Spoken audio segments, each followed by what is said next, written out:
While no one was paying attention yesterday, the U.S. government quietly made moves that could potentially ban all private Bitcoin transactions.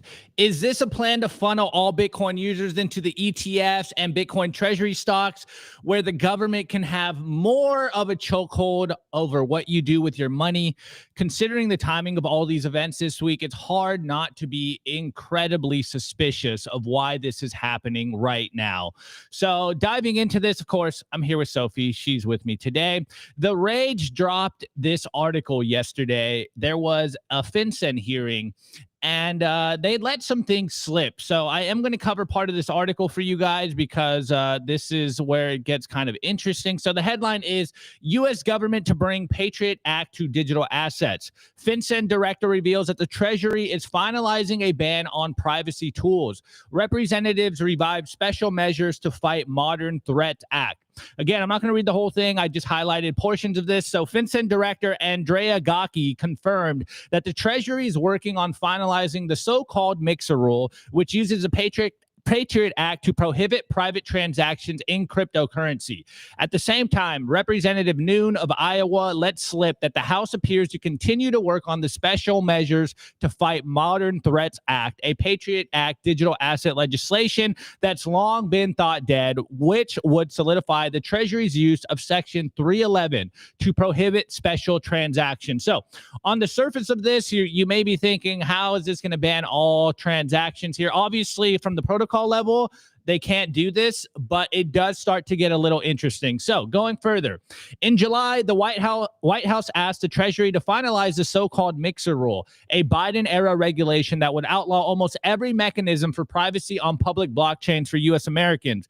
In this week's FinCEN oversight hearing, Director Gaki confirmed that the Treasury is currently working on finalizing the rule. And again, this isn't just about privacy tools. It's got a larger scope than just that. So, quote, "We are seeing more and more illegal transactions being done in crypto," Representative Liccardo claimed in the hearing, citing a study which found that out of 111 examined fraud cases, 91% allegedly involved so-called decentralized finance, or DeFi. Quote, "How exactly are you going to do your job when transactions move through DeFi?" While Gaki stated that FinCEN was working with blockchain analysis companies to de-anonymize pseudonymous transactions, Liccardo countered that software like mixers would allow users to evade even sophisticated detection techniques, which is something we've been talking about here on the show for a long time, that the black boxes of these blockchain analytics companies, we really don't know what's going on. And they have confirmed multiple times that even though they use this in court cases, these blockchain analytic companies, they aren't the science that they propose it to be. It is a little more art than science here. For a lot of perspectives, they are kind of guessing, and it's kind of been proven that they're 50% of the time they really don't know what's going on. Anyways, going further, to alleviate Liccardo's concerns, stating that FinCEN and the Treasury are, quote, exploring next steps on that. Since the mixer rule has already passed a notice of proposed rulemaking and public comments period, its next step would be the finalization of the rule. The delicate thing here is, of course, to not restrict legitimate transactions, such as by people trying to shield their activity from oppressive regimes. Again, the initial framing of this, you could argue, is this is just about banning privacy tools, of course, in the name of KYC, AML, etc., to minimize financial crimes. But when you really look into exactly what they're trying to do, is where you start to see the scope of what this might potentially do. So the Treasury mixer rule is not so much a mixer rule, rather than a blanket ban on any software and even behavior that would grant users of public blockchains transactional privacy. As such, the rule would deem the following software and behaviors a primary money laundering concern, meaning that such transactions would end up blocked by centralized intermediaries and could put an end to the development of privacy software, even for non-custodial wallets under the threat of criminal liabilities. These include pooling or aggregating cryptocurrency from multiple persons, wallets, addresses, or accounts, using programmatic or algorithmic code to coordinate, manage, or manipulate the structure of a transaction, splitting cryptocurrency from transmittal and transmitting the cryptocurrency through a series of independent transactions, creating and using single-use wallets, addresses, or accounts, and sending cryptocurrency through such wallets, addresses, or accounts through a series of independent transactions, exchanging between types of cryptocurrencies or other digital assets, and finally, facilitating user-initiated delays in transactional activity. You can start to see the scope of what this actually means and the potential harm it can do under the guise of the protection of financial crimes.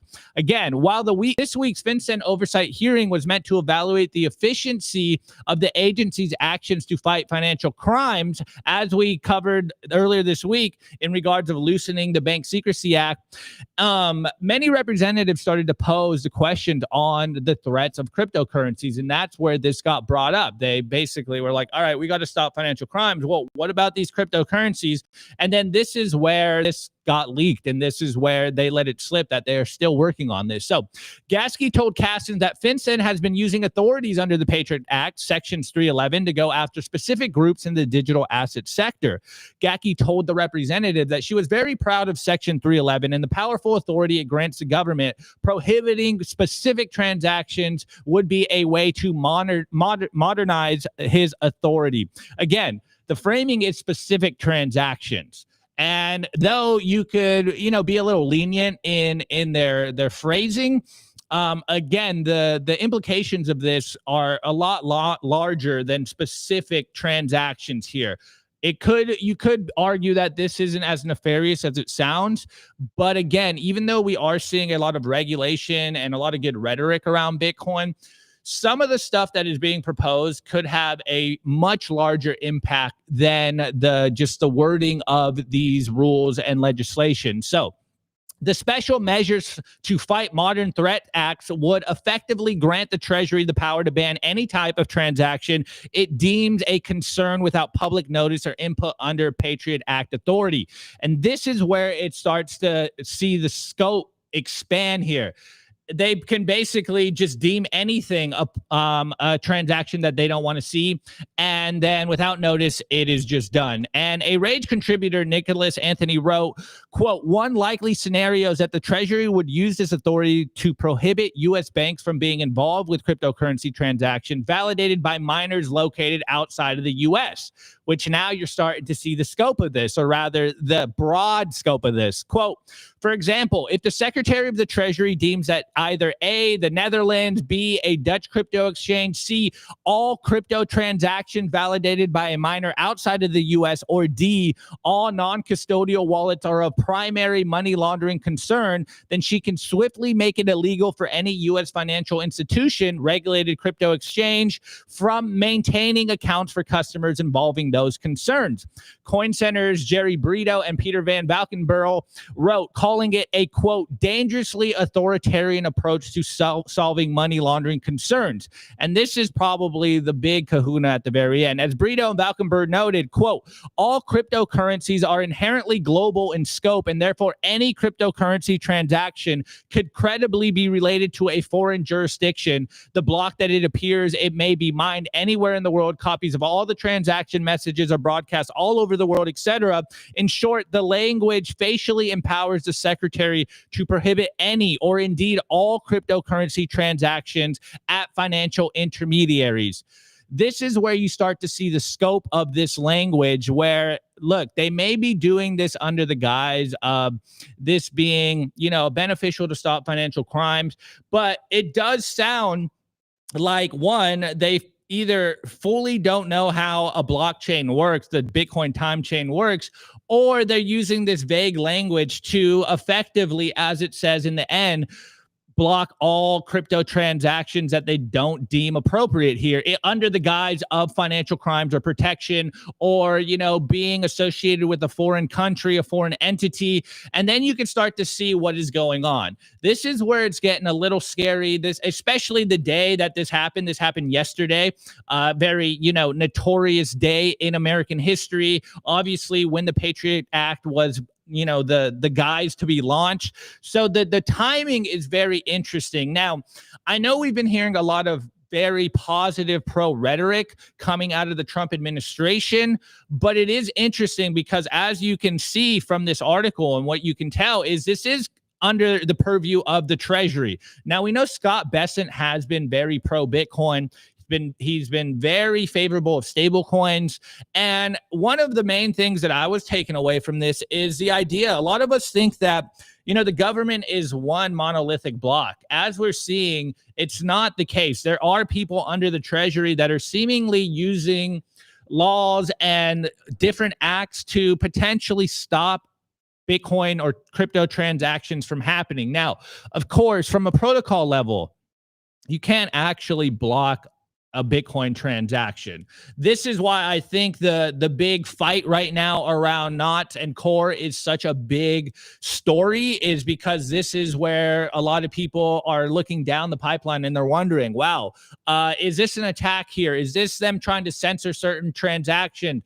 The other side saying, well, you're arguing that this can potentially censor transactions by essentially censoring transactions. And so you can see how the rhetoric right now is starting to ripple into bigger effects going around, not only just in Bitcoin, but our place in the grand scheme of things. And so, again, we will see what happens here. We will see what they actually push through, what their seemingly, financial weapons are to control this. But it is, or rather will potentially affect the exchanges, the intermediaries. And now I know I can already venture to guess that a lot of Bitcoiners are just thinking, like, this is why we need peer-to-peer transactions. This is why we need more people using Bitcoin directly, moving away from the exchanges. And I totally agree. And that's exactly what we need to do. But where we are right now, there isn't that huge grassroots adoption of Bitcoin as peer-to-peer money. And this does, as I started this bit on, lead to the question, okay, if this is where they're trying to take this, what is the end goal? And this is why a lot of Bitcoiners have been feeling a little uneasy about all of the Bitcoin that is flowing into ETFs, into treasuries, into, these new Bitcoin stonks, because we all know, we've seen it happen in the past, particularly with GameStop, that if you're on these, traditional financial regulated exchanges like Robinhood, etc., or any of the big ones, it's very easy for them to cut that off. It's very easy for them to stop the trading, stop your transactions. And so the implications of this are huge in regards to all of us Bitcoiners. And this is a stark contrast to the rhetoric that we've heard come out of the Trump administration. And it does make you wonder what exactly is going on. I know we've had a lot of tragic events the last couple of weeks, and everyone doesn't really know where to look at. But I think it's very, very interesting, the timing of this kind of leak to happen. It does make me feel a little uneasy of where we are going into the future. There has been a lot of talk of, a dystopian, fully financial, tracking transactional world where we're going on. This is one of the main concerns about digital currencies. I've said it on the show previously that, are we building a gilded cage here? As much as we're here for freedom of transactions, freedom of speech, there is a potential. It could be a small potential. It could be, a very small percentage of what can potentially happen, that we are essentially building ourselves a fully tracked system under the guise of us being pro-freedom. Now, I don't believe that that's the case.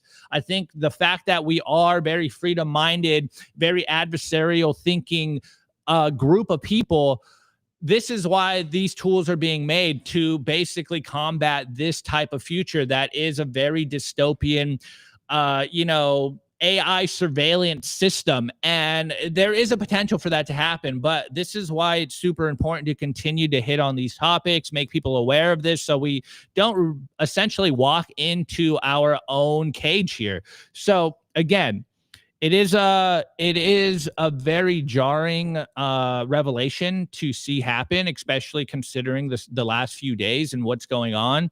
And the timing of it is insane. On 9/11, it's very, I would say, eerie. The coincidence is very eerie of what's going on. And especially if they're talking about using the Patriot Act on digital assets, it is not a turn that I want to see. Of course, I'm just a talking head here on YouTube. What influence do I really have except for making some kind of noise about this? But kudos to the rage. Kudos to Lola Leach. She's been on top of this type of stories for a while.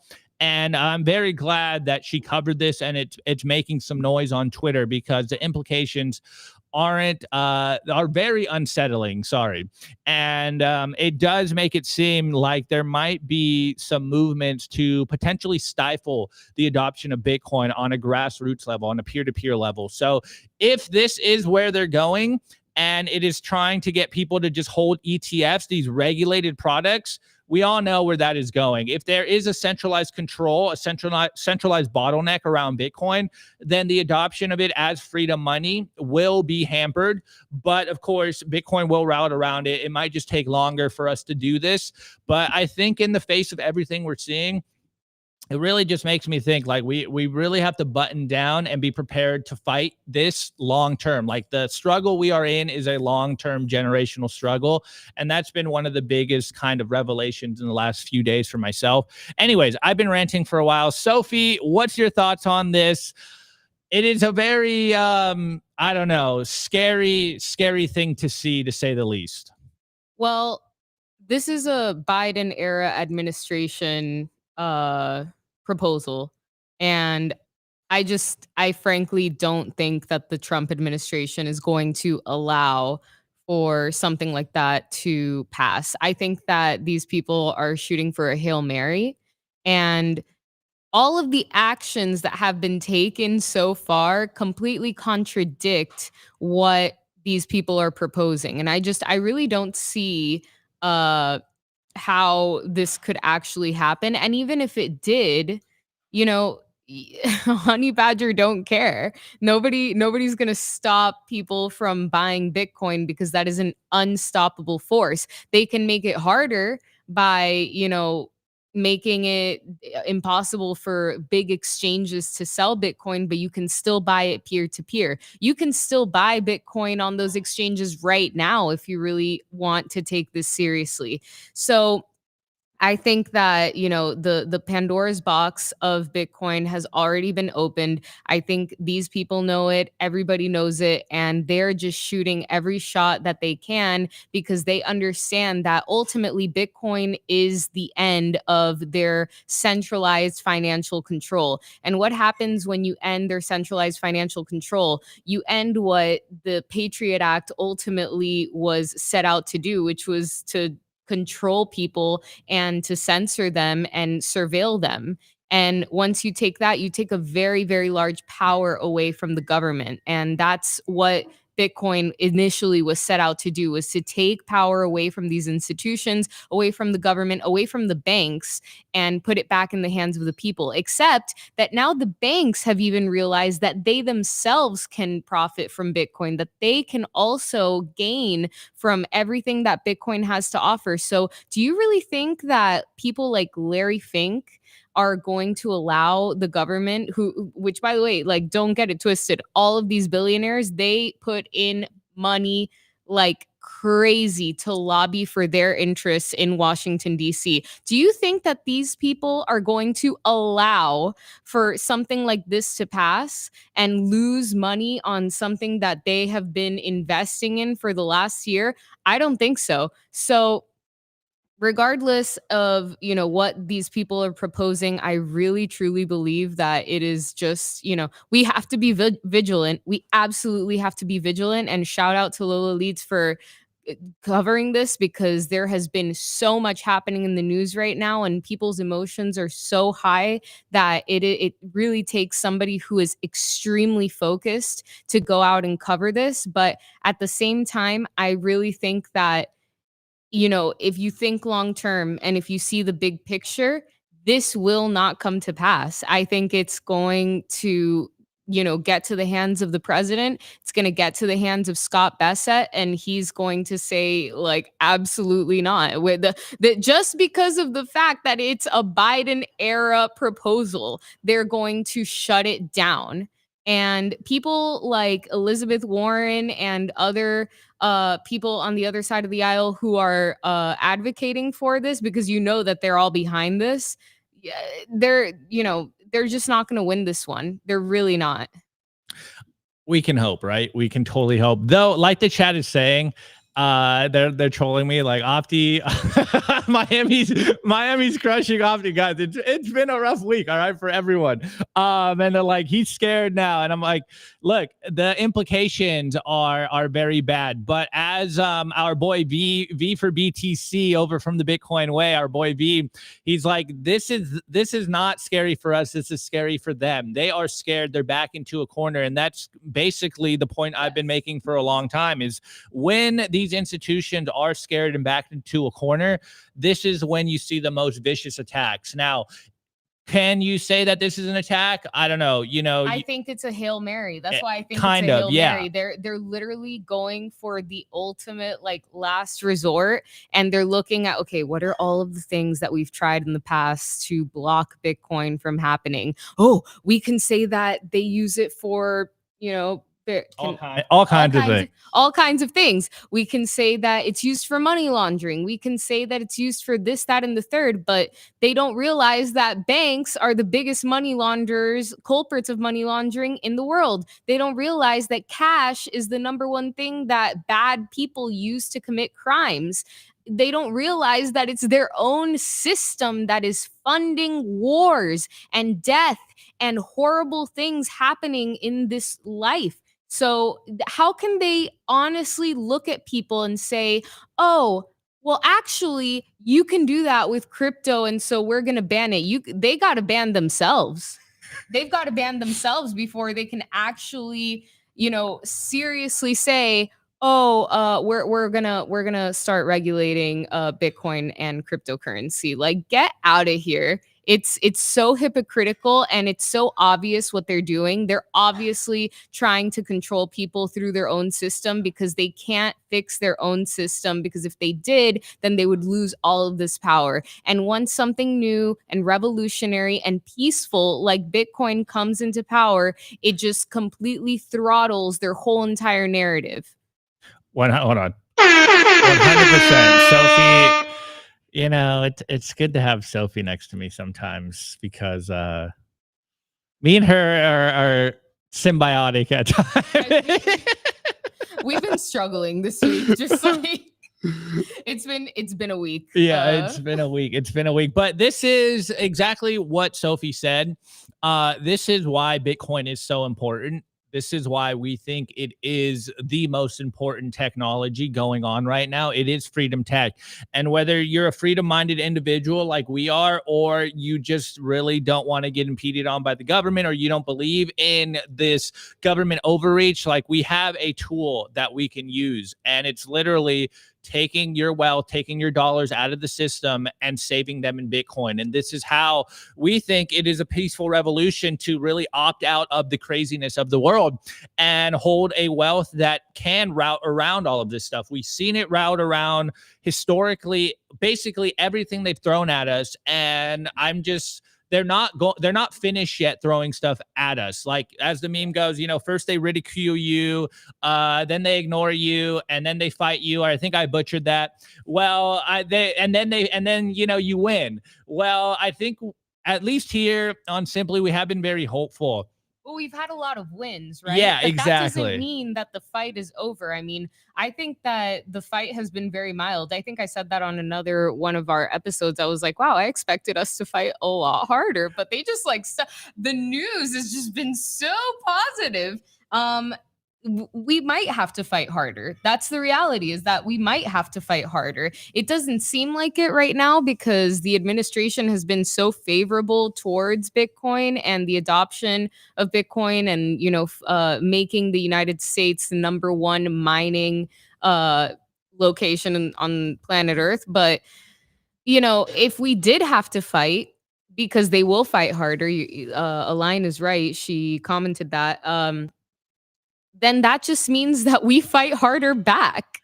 I mean, when has that ever stopped Bitcoiners? When has that ever stopped the software? When has that ever stopped the network? We are the biggest network of decentralized computers in the world, and nobody can stop that. Not the military, not the US government, not every government in the world combined. So no matter what they say, no matter what they report on in the news and how they scare you, because that's what this is, it's a scare tactic. They want you to feel unempowered by something that has already empowered you so much. They want you to feel like you have no other resort but to go back to the system that they want you to stay in. So don't do it. The best way that you can fight is by opting out, buying Bitcoin, keeping it in self-custody. And if you just keep doing that, if you stay peaceful and if you keep stacking sats, you will have nothing to worry about. They cannot win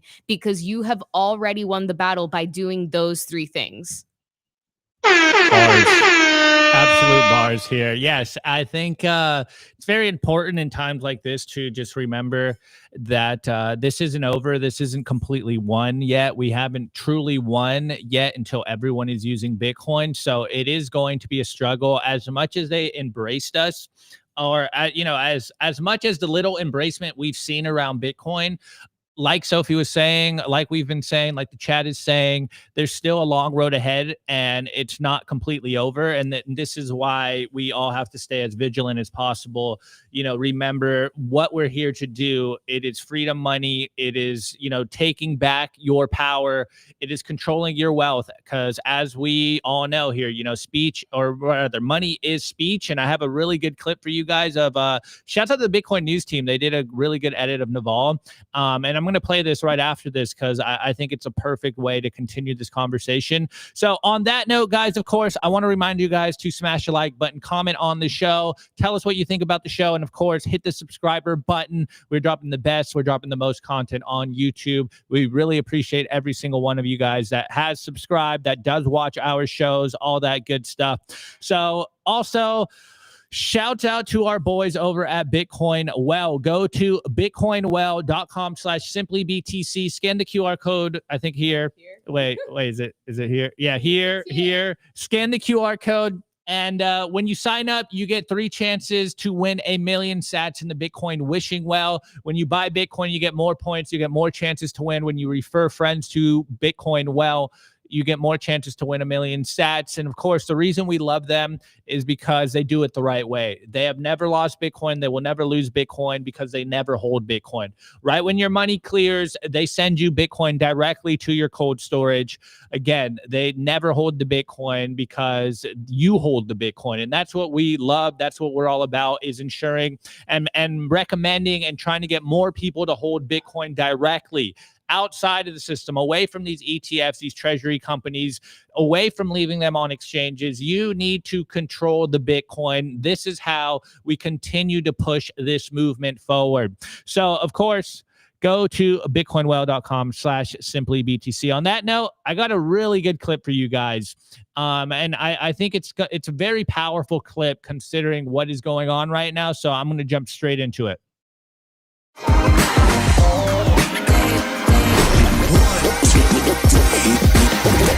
I want to give a shout out to our partner, StampSeed. Is your Bitcoin in cold storage really secure? Are your seed phrases really secure?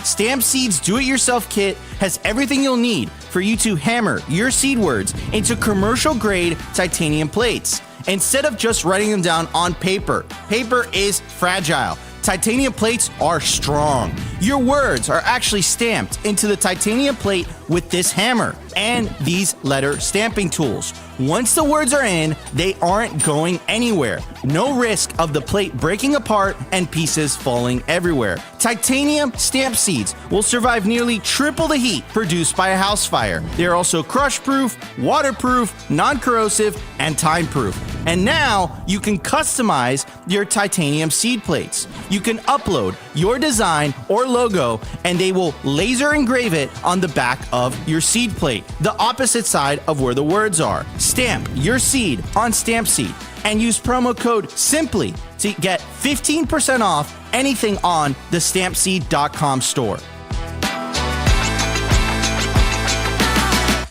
Okay, guys, we are back. We're over on Clark Moody's dashboard, bitcoin.clarkmoody.com, where you can check out all the Bitcoin time chain stats. You know, you can look at it all and really get a, you know, you could audit the time chain yourself. Well, you're kind of trusting Clark Moody a little bit. Anyway, this is a totally different story. So the current Bitcoin price is 115,460. I don't know if you guys noticed, but we did go and kiss 116 last night. It is kind of pulling back a little bit, but it does seem to have some life back into it. The Bitcoin price has some life back into it, and it is starting to make me feel a little bullish. It does feel like liftoff is coming soon. So we are currently at a decline from all-time high of negative 7.2%. The market cap, we're reclaiming the market cap, $2.3 trillion, and the block height, in my opinion, probably the most important number here is the TikTok next block. Bitcoin's working exactly as designed. A new block every 10 minutes. Bitcoin's audited every 10 minutes. We are currently at a block height of 914,393.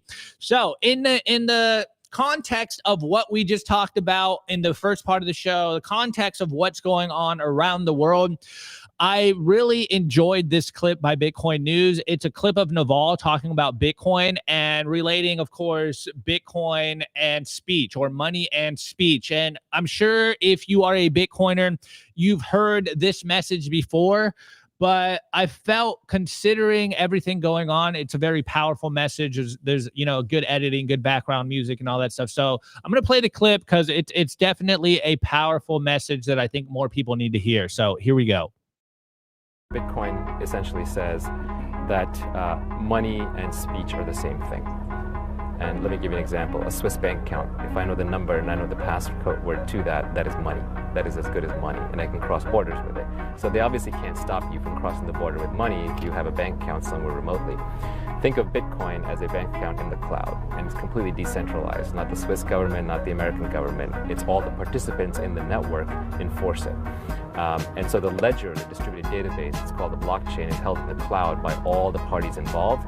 It can't be broken by any of them. It's cryptographically too strong. You would have to compromise the entire network to take over Bitcoin. Not even the NSA can do it. And the value of the Bitcoin is a bounty on the Bitcoin. So if the value of all the Bitcoin in the world today is $5 billion, that's a $5 billion bounty. Any hacker who can go break that can collect a lot of that money, but they can't. So it shows you how strong it is. Even the NSA couldn't break the blockchain today. So I don't think so. But because of that, that means that Bitcoin is protected, the value is protected, the money is protected. But notice what I said at the beginning, money is speech. That means the speech is protected. That means I can publish things into Bitcoin that no one can take away. I can publish WikiLeaks, for example, tracts of information into there that are irrevocable. Someone in China may use it for speech. They might use it to get a message out to the rest of the world anonymously in a way that it cannot be pulled back. So China may censor YouTube, China may censor Twitter, they won't be able to censor Bitcoin. It disrupts everything. If it works, it'll be the greatest transfer of wealth in human history. Even if it doesn't work as advertised, it may still enable free speech and anonymous speech to a level that large states, totalitarian states, would be uncomfortable with. You can't turn off Bitcoin without turning off the internet. That's how it's designed. What the internet did, people forget, what the internet did was it connected every human to every human. And so because of that, it reduced the power of the elites. It reduced the power of mass media. It reduced the power of control media. No one can control the message. Love it. Love it. And now you can see why I wanted to play that, considering what we covered in the first part of the show. And then, of course, considering all the, you know, tragic, crazy events that have been happening recently. This is why we're Bitcoiners. This is why we so ardently believe that Bitcoin will change the world. Money and speech are one. And as we're seeing, there is a pushback against the freedom of speech. And especially in America, we have the First Amendment. We're supposedly able to speak freely, have debate, have our talks, you know, be able to communicate different points of view. And whether you believe in actually debating people or not, all you really have to do to maintain your freedom of speech is to take your money out of the system, start saving in Bitcoin. And this is why we think this is such a powerful movement, such a powerful idea, is that no longer can you get cut out of the system if they cut your money off. And this is one of the main tools that's been used to censor speech, to censor individuals. And as much as they may try to do that, I think that they are not going to be able to in the long run. Short term, who knows what they can do. We saw, the China 2021 bans on Bitcoin. China failed at banning Bitcoin. Maybe we're at a new era, new paradigm where other nation states are going to try to do the same thing. But it just goes to show this is the fight of our century, the fight of our lifetimes. Is this making sure more people hold Bitcoin, make sure more people can speak freely, can, do what they love and continue to prosper. This is like what we love the most about Bitcoin, is that it does give us personal freedom, but it also enables the world to be more intercommunicated or interconnected, but also be able to communicate the messages that they feel most powerfully about. So super great clip. Shouts out to Bitcoin News. I don't know if they did the edit or not, but thank you guys. It's a powerful message to hear today. And there is this second layer component to money being speech with Bitcoin, right? There's a code. It is literally written with words. That code is what sustains the Bitcoin network. Obviously, I mean, but that's like the initial, the nucleus of everything is that code, the white paper. It is speech on so many other levels other than the fact that you can use it to express an opinion by saying, I want to purchase this, or I support this, or I am for this. And especially, given today's circumstances, let's say of this week and the current events, it is more important now than ever to protect that freedom of speech. It should be written into the Constitution by now that money is speech. It should be written. There should be a law passed that Bitcoin is protected speech. It's not just currency, but it is a way for Americans and people all over the world, anybody who's holding Bitcoin, to express themselves. And anytime that you infringe on that, like these people are trying to do, you are infringing on the basic human rights that this country was founded upon. And then the second thing I wanted to say is that speech is totally different from the actions that people take. And that essentially is why people are so shaken to their core because of the events of this week, because somebody was unalived on a national platform because of the words that he was saying. Think about that. Think about how that could be Bitcoiners next. That could be anybody next, because your actions and your bad decisions have just made an executive decision to end that person's life. And so that's why speech is more important now than ever. And that's why speech is not violence. Speech is speech. Actions, bad actions are violence. And those two things need to be separated. And whoever's thinking of, these laws and saying, oh, like they're using money laundering or they're using Bitcoin to money launder, it's like, you need to look at the crimes that these people are committing, not the fact that they're using X, Y, and Z type of currency or ways of financing it to commit that crime. You need to prosecute the actual crime. And there needs to be a difference there.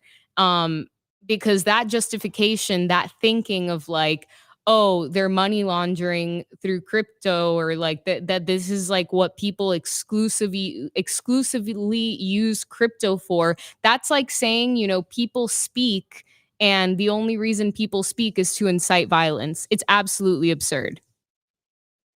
Sophie coming in hot today. Love it. Love it. A day of I'm really reflection. emotional this week, a day okay? of reflection, and we're feeling a lot better here on Simply Bitcoin. I hope you guys are as well. We will chat about kind of the cultural context at the very end, of course, in the culture, now that we do have a day to kind of reflect on what is happening, where we are in the world, and maybe do some call of actions, end the show a little more lighthearted and positive than we probably have been the last couple of days. It's not time to be lighthearted. It's more positive. Okay, more positive, I guess, was the right framing there. Okay, so let's move into the news. We have some interesting numbers. If if you are tracking on-chain metrics, which I think are kind of setting us up for what I believe is going to be a very positive week. End of the year, we're starting to see indications that there is a lot of accumulation happening right now. And usually that is a sign of bottoms. And when, the smart money in Bitcoin starts acquiring acquiring a lot of Bitcoin, that's usually when it's go time, guys. So I think we might be on the verge of go time. Anyways, let's get into these stories in the news.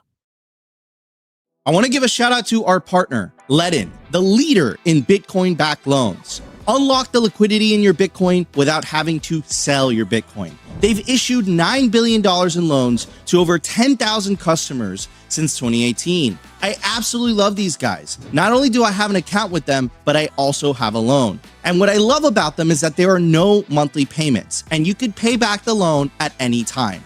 As soon as you send your Bitcoin as collateral, you'll have cash in your account within 24 hours.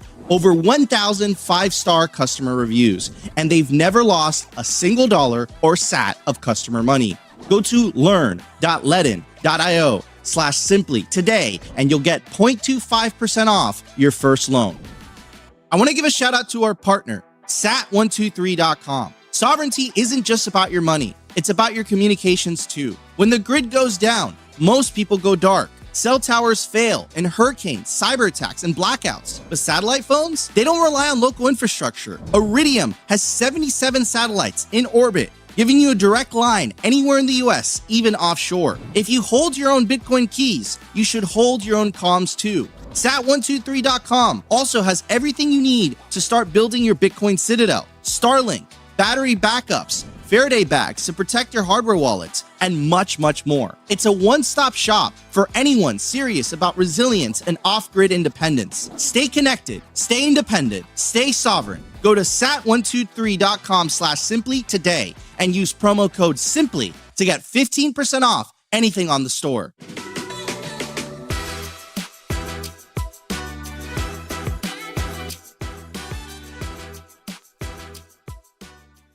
Yo, chat, you guys are killing me. Opti Kramer in full effect. Yeah, when I get bearish, the price pumps. So maybe I should stay bearish for your guys' sakes, all right? No, so, the last time he was like, we're going to 200K. We dumped. I was like, I literally screenshotted his tweet and I sent it to him. I'm like, hey. I blame you. I am pretty sure the context was end of the year. I didn't add the context, but that's what I meant. And we're going to 200K end of year, okay? 200K confirmed end of year. Okay, No, I'm gonna get you a bald cap and like a ginger beer. Yeah. And I'll wear a shirt and tie. Anyways, enough joking. Let's get into this news story. So I found this super interesting. Obviously, in the last couple of weeks, we've been covering a lot of whales waking up, old wallets waking up. Well, first one is, this isn't the most interesting one, but it does kind of lead into the conversation that Luke and I always have, and our boy Checkmate he's been doing for a while, is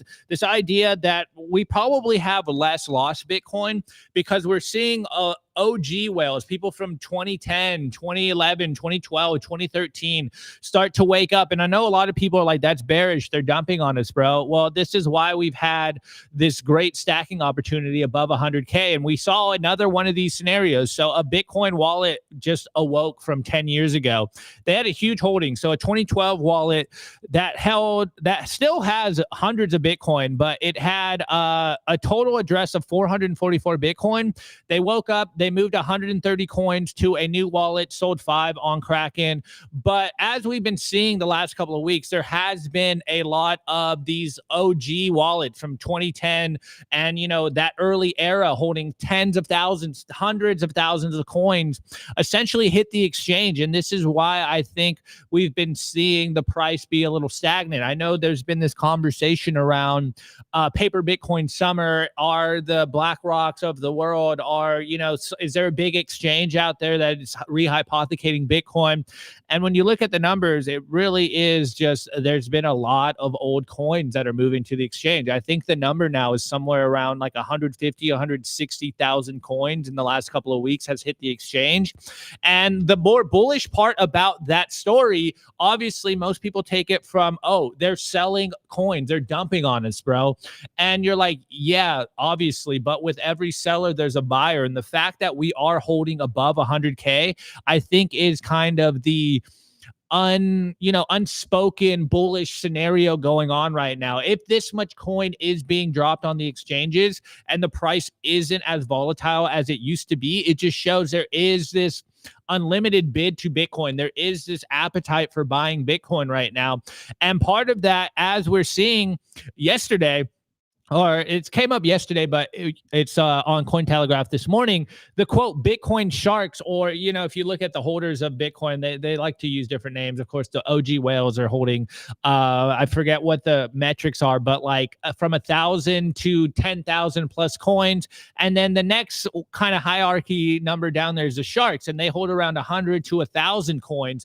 And we're seeing in the last week that they have added 65,000 coins in the last week, which historically is an indicator of a bottom. When you see mass conviction from these big holders, it shows you that, okay, things are changing in the market structure is changing. And so when I was kind of thinking about, in my head, who are these people? Like, what could you categorize a shark to be versus a whale? A whale could potentially be an OG holder, maybe some kind of institution, maybe a nation state. You don't really know exactly who a whale is. When we think of whales, usually it's like an OG holder, someone that's had hundreds of thousands of coins, an early accumulator, like a market manipulator, a market maker, however you want to frame it.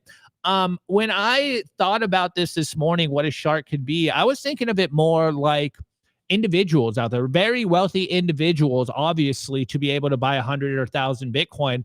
But you're seeing, if this is who you could categorize sharks to be, the individuals out there, the wealthy individuals, are seeing what's going on in the markets, and they're like, this is a good time for me to get into Bitcoin. I need to get in force, in full right now.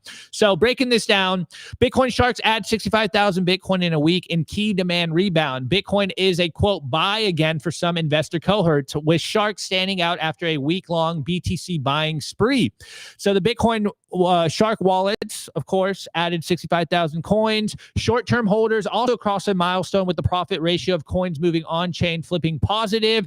And then long-term holders have yet to return to net accumulation. So this is one of those indicators. The first indicator, okay, we have people coming in bulk, 100 to 1,000 coin buyers. They're profitable. They're accumulating at a mass scale here, but we still haven't seen the long-term holders come into the market yet to accumulate.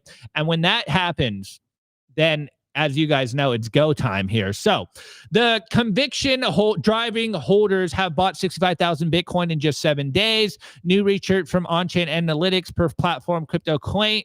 They released this, sharks are buying Bitcoin. So again, the sharks is a Bitcoin balance from 100 to 1,000 coins. They've wasted no time. They're accumulating Bitcoin. They're probably thinking this is a good time to buy Bitcoin, especially ahead of these rate cuts, ahead of potentially Q4.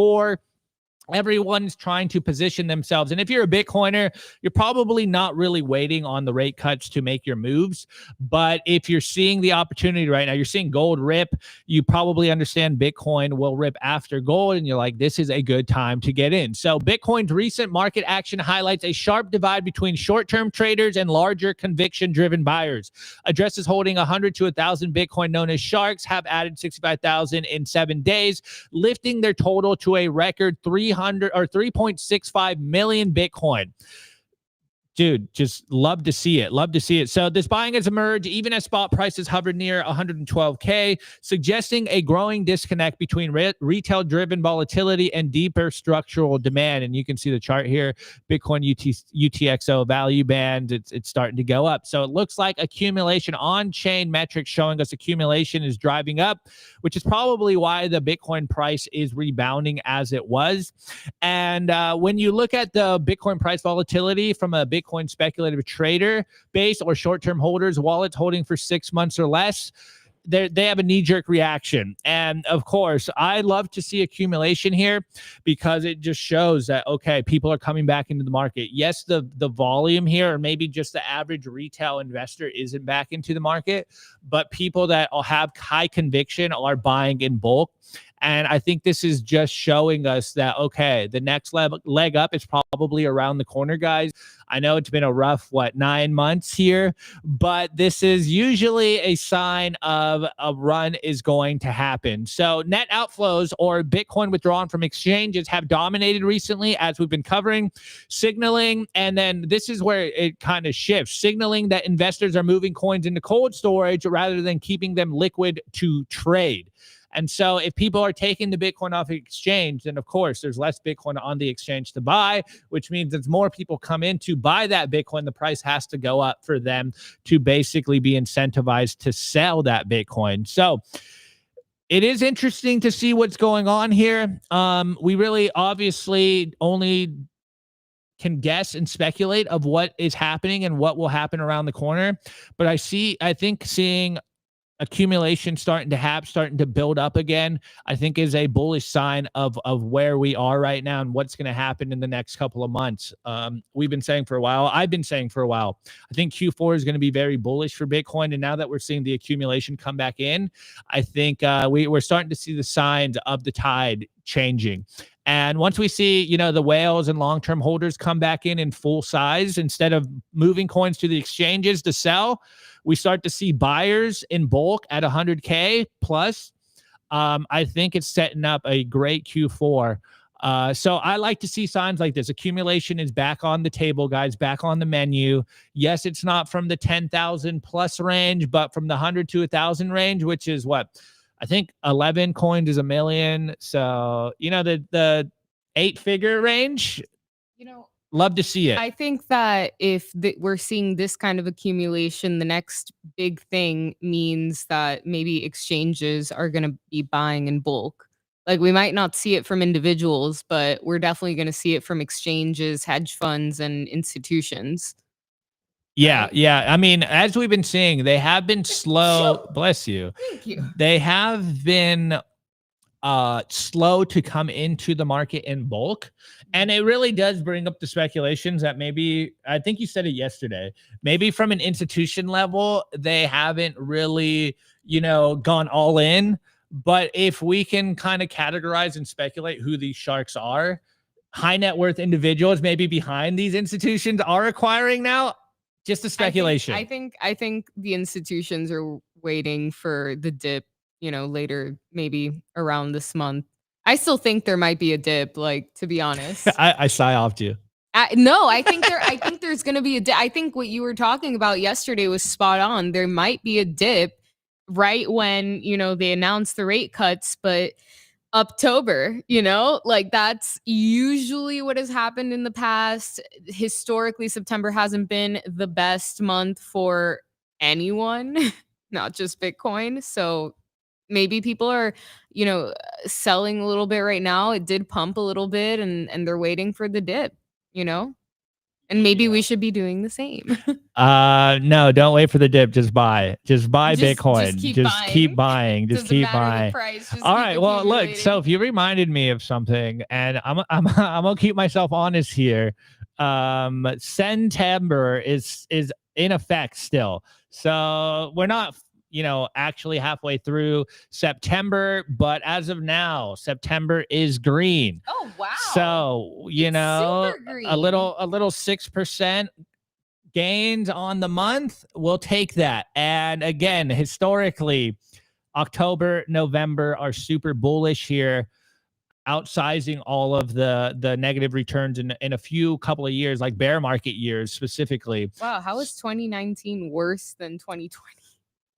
Well, we'll see. There's still time left in the month. There's still time for me to take back my September meme, but as of now, we're good. What happened in 2014? Yeah. That's see. Brutal. We'll take this. We will take this. So if this ends up being a green month, even if it's kind of stays around here, which I So don't think it's far going to it's happen, been- though. I think it's going to be more bullish. I mean, so far it's been way better than August. So I mean, this could, well, it really just offset August. yeah, exactly. Honestly, this has been such a weird We're net zero cycle. on August. This has been such a weird cycle. Like, we're all speculating, but the reality is, like, we have no idea what we're talking about. Net zero on. All we can do is think out loud in front of you guys. Yeah, and correct ourselves when we're wrong. Yeah. We're living the human experience on live stream. And if you like it, please smash the like button. Send this video to your friends. Hit the follow. Hit the bell so that you can get the notifications. Though looking at this chart, so we only need about a 1% increase for the rest of the month to basically be the best performing September ever in Bitcoin's history. So totally attainable, but it could also, be volatile and come back down. Guys, October might be preceded by Sendvember. No down Vembers. I don't know. But hey, if we see September end positive, we can almost, I don't want to say guarantee, but 99% take the perspective that October is going to be a very bullish month and November will most likely also be a very bullish month. Actually, November is historically the most bullish month ever in Bitcoin's history. Yeah, you can see average returns of 46%. No, 440. Yeah, that was 2013, but I'm saying crazy. average. I'm saying average here. So, hey, things are setting up, things are getting bullish here, and even if we don't get the best September, October's October for a reason. So average returns 21% a month, or rather 21% in that month historically. So I'm starting to feel good. I'm really feeling good about that prediction that September is going to be a great month, and it's holding true. Obviously, we still have more days left in the month than we've been through. So I can be completely wrong on that. But even though the price isn't going up as fast as many people probably hope and want it to, we are seeing that it is slowly incrementally increasing. And I think the last couple of days we've been seeing very healthy price action in Bitcoin, this kind of slow grind. I know we dipped down to, what was it, like 112-ish? Now we're at 116. In the we'll scheme take of it. things, that's not really a dip that It's tiny. Bitcoin can't recover from. And the fact that it has been going sideways, like you said, is like pretty healthy. And might I add, the price right now, given all the news that's happening, is probably, as much as I hate to say it, not the most important thing going on right now. It's that the network is healthy, that the hash rate be hashing, and that still nobody can take away our Bitcoin. And honestly, like, that in and of itself gives Bitcoin such great value that that part has not been priced in yet. So I'm happy where we're at. Yeah, I'll take it. I'm grateful. I'm like, after the news that you just read, I am grateful. We'll take it. All right, guys, let's get into the culture. And I think this is going to be more of just a discussion between Sophie and I, just a general discussion of, where we are right now that we had a little more time to process everything. I'm not going to play videos or anything. We're really just going to chat about things going on. So let's get into that, and we will wrap up today's show. I want to give a shout out to our partner, HIVE Digital Technology. Why HIVE in 2025? Unstoppable growth. As the first ever public miner, HIVE's position to quadruple their global footprint, making them one of the world's fastest growing miners in 2025. And with elite operations that consistently top the industry in Bitcoin mined per exahash, HIVE's now headquartered in the USA. They're lean and mean, they're green and clean, and they're rewriting the playbook on sustainable Bitcoin mining. You can catch the latest buzz at HIVE Digital Tech or at hivedigitaltech.com.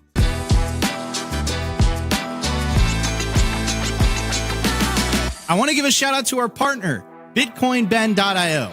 If you're into freedom, Bitcoin, and building a real community, this is for you. Gain exclusive access to real-world, members-only, private clubs across the globe, featuring poker nights, expert-led classes, co-working spaces, educational meetups, live events, and more. Current locations include Sarasota, Nashville, Boston, Dallas, Las Vegas, and St. Louis, with new clubs launching soon in West Palm Beach, Scottsdale, Alabama, and beyond. Not to mention Bitcoin Ben's resorts in El Salvador. There's 3 of them, and they're absolutely beautiful. You'll also get access to the first fully backed Bitcoin bank with fiat ramps and savings accounts. It's called Private Key Bank, and you guessed it, it's based out of El Salvador. Go peer-to-peer with Bitcoin bulk buys. Tap into home equity for long-term Bitcoin growth, and join their exclusive mining pools if you're interested in mining. What are you waiting for? Head over to bitcoinben.io. Join today, where Bitcoin meets freedom.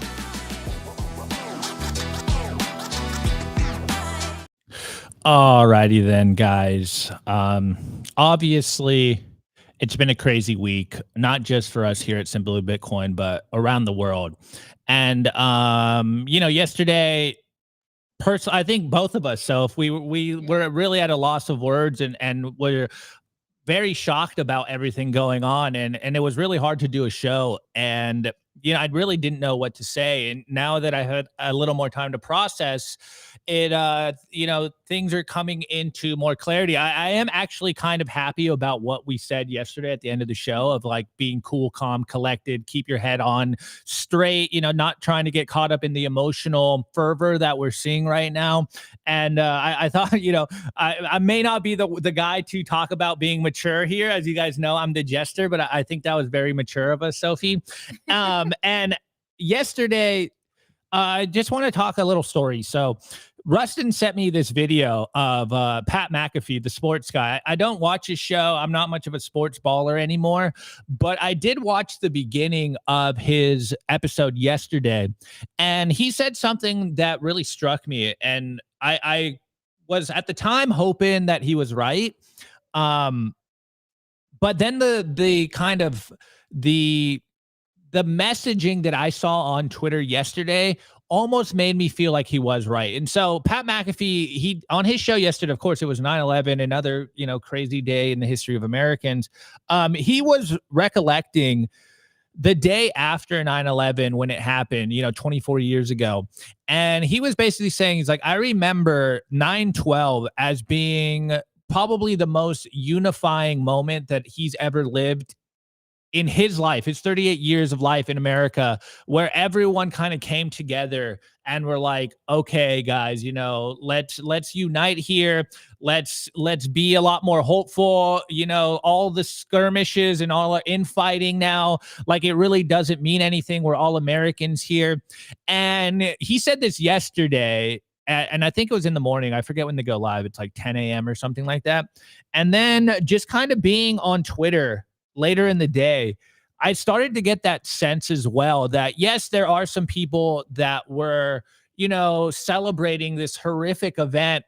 But from my timeline and what I was seeing, a lot of people were very united, very, hopeful.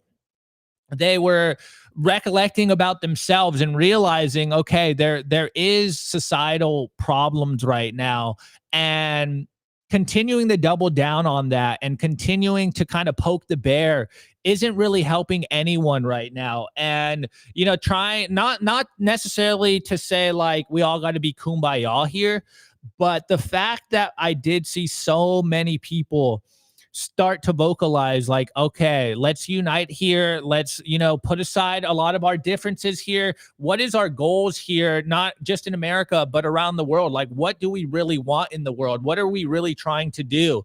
And it probably took me like 24 hours to really get over the shock of everything. Again, it was super graphic for everyone to watch, and millions of us probably all had the same event. And a lot of people were impacted very strongly about this, and obviously like a negative way. But the outcry of love that I saw on social media later the day yesterday, it started to make me feel very hopeful that, yes, even though we are in very tumultuous times, that yes, there is, a real struggle right now in our society at large, not just in America. But it does seem like people are looking at what happened and being like, okay, enough is enough. We really need to kind of pull back on our rhetoric. We really got to reflect on ourselves, go inward of what we are doing, who we are as people. And I don't know, I got this sense of unity in that, like, okay, maybe this is the crescendo, maybe this is the pinnacle. It could get crazier. Obviously, a lot of us are thinking that, hey, if this is the beginning of something, then it could get a lot worse here and it could get a lot scarier here. And I don't think anyone wants that. And so I was just getting kind of hopeful at the end of the day, Soph, that it really does feel like a lot of people had been woken up, and people that you may not agree with are waking up and looking at this and being like, whoa, like, is this who I want to be? Is this what I really want to support? Is this what we support as people? I thought we were civilized, society here, polite society, and this is what is happening in our world. It just, I feel like yesterday, and I don't want to be a cliche and glib about it, but it does feel like yesterday was a turning point in the world. This, like, I had my mom call me and she heard about this. And usually when I talk to her about stuff that I think is big news, she has no idea what's going on. And even she was talking about it. And I talked to one of my friends and she said same thing. Like, my mom was talking about this, and like, this was literally, it's such a huge event that it seems like everyone heard about this, and everyone is reflecting and looking inwardly and looking at themselves and wondering, wow, like, is this what we are? Is this all we can attain to? And personally, like I was saying yesterday, it really made me feel like I need to get better. I need to be a better person, and I need to, calm down, not only on the show and be less of a jester, but also at times not, pile on people. And, like, I had my own reflections yesterday, and it just made me feel, at the end of the day, finally, I think when the shock wore off of it all, that, like, wow, okay, it does seem like this might be a unifying moment. Hopefully not just for America, but it was like global. I saw reels of people not from America being like, your politics doesn't matter. Like, this was a life. And I think this is just one of those moments where it's really eye-opening for everyone, and not just if you're, on one side of the aisle or not. I think everyone, if they still have some sense of humanity in them, some conscience left in them, we all reflect and we're like, whoa, like, okay, this is crazy. And also all of the things that we find very important, as much as we might get riled up, it just shows that there is stakes, and the things that we do matter. And I don't know, like, I'm rambling, but I feel a lot more hopeful today.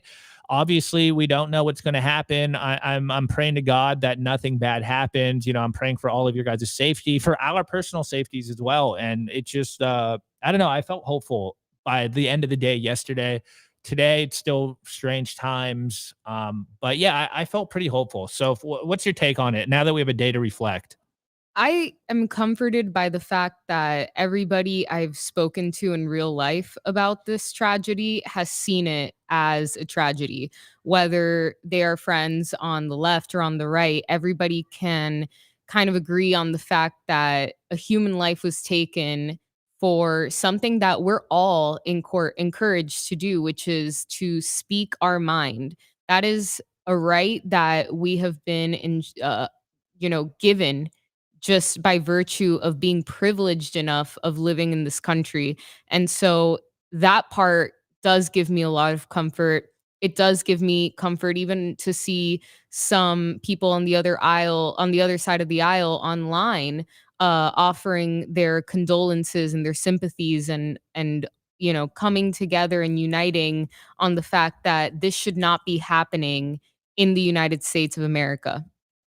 However, I do think that this is a time right now where we have a responsibility on both sides to speak more. More speech is going to bring us closer together. And that's something that Charlie Kirk said multiple times. I believe there's a video circulating right now where he said, when people don't speak in their marriages, it leads to divorce. When friends don't speak about something that they are disagreeing with, they stop being friends, they become distant.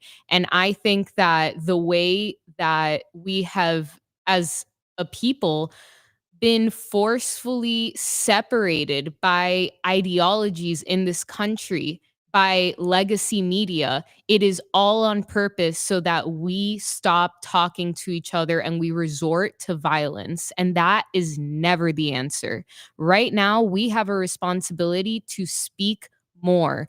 Find someone that you don't agree with and talk to them. Find some kind of common ground, argue with them, do whatever you have to do, but actually face the people that you think don't agree with you and talk to them. And even if it's someone, to put politics aside, take someone who doesn't agree with the whole peaceful revolution of Bitcoin and talk to them about it, argue with them, whatever, because you never know how that conversation might live in the back of someone's mind the day that they decide to be angry and take that anger and act on it. That is why speech is so important. That is why we have a responsibility to keep speaking more and not less.